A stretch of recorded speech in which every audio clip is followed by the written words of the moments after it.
तो नमस्कार दोस्तों, आज की ताज़ा खबर जो आ रही है वह ऑस्ट्रेलिया से आ रही है, जहां ऑस्ट्रेलिया के राष्ट्रपति एंथनीस अल्बनीज ने शादी रचाई है। दोस्तों, उनकी उम्र इस समय 64 ईयर ओल्ड है।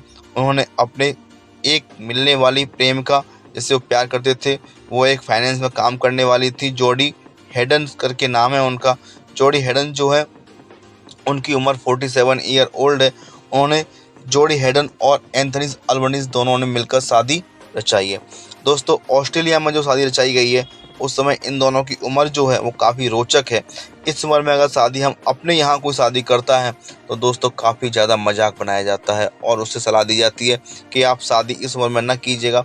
जिस समय शादी हुई है, 3 दिन पहले शादी हुई है, एंथनी अल्बनीज ने शादी की है। उनकी शादी जो है वो उस समय उनकी एज 64 ईयर ओल्ड है, यानी कि 64 मतलब 64 साल की उम्र हो गई है एंथनी अल्बनीज की। और जिन्होंने शादी की है उनकी जो जोडी हेडन्स करके जो है उनकी लवर जिससे उन्होंने शादी की है, उनकी उम्र 47 ईयर ओल्ड है। दोस्तों, इस उम्र में हमारे यहाँ लोग दादा दादी बन जाते हैं। दोस्तों, वहाँ इस समय शादी की जा रही है, जबकि एंथनी अल्बनीज की शादी पहले हो चुकी है और उनके बच्चे और उनकी बेटी शादी के लायक है। लेकिन वो शादी होने के बाद भी, बच्चे बड़े होने के बाद भी उन्होंने शादी की है। वो जोडी हेडन से 2 साल पहले एक मीटिंग में मिले थे, जहां मीटिंग में मिलने के बाद उन्हें दोनों से मुलाकात बार बार होने लगी और दोनों को प्यार हो गया।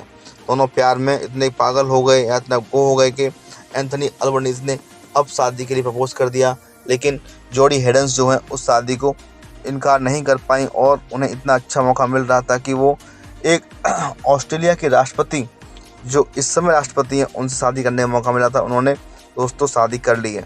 इस शादी की चर्चा सारी दुनिया में फैली हुई है। इस शादी की वजह से शादी का ट्वीट जो है मोदी ने देखा और मोदी ने भी शादी पर ट्वीट किया है। इस ट्वीट में उन्होंने लिखा है कि आप दोनों को शादी की ढेर सारी शुभकामनाएं और आपका आगे का जीवन अच्छी तरह चले। दोस्तों, ऐसा ऑस्ट्रेलिया में हुआ है, अगर ऐसा हमारे यहाँ हो जाए तो हमारे यहाँ काफ़ी लोगों के मज़े आ जाएंगे। दोस्तों, इस उम्र में 64 की उम्र में लोग सोचते हैं कि अब बस जीवन ख़त्म होने वाला है और वहाँ जीवन स्टार्ट हो रहा है। दोस्तों, 64 की उम्र में जीवन हमारे यहाँ ख़त्म मान लेते हैं, बोले अब ये चलेंगे या नहीं चलेंगे, क्या कर पाएंगे क्या नहीं कर पाएंगे, क्योंकि इनकी उम्र ऑलरेडी 64 की हो चुकी है, यानी कि बस 10-12 साल का जीवन और बचा हुआ मान लेते हैं। जबकि हमारे यहाँ तो कुछ लोग कहते हैं कि 60 साल के बाद अब जीवन रहेगा भी या नहीं रहेगा, चले जाएँ तो अच्छी बात है। लेकिन वहाँ 64 की उम्र में इतनी स्मार्ट, यानी दिखने में तो बहुत स्मार्ट लग रही है, उम्र काफ़ी ज़्यादा है उनकी, उन्होंने उसके साथ शादी रचाई है। दोस्तों, यानी कि शादी का जो सिस्टम है वह काफ़ी अच्छा है। यानी कि एक राष्ट्र की जो लवर है उसकी एज 47 ईयर ओल्ड की है।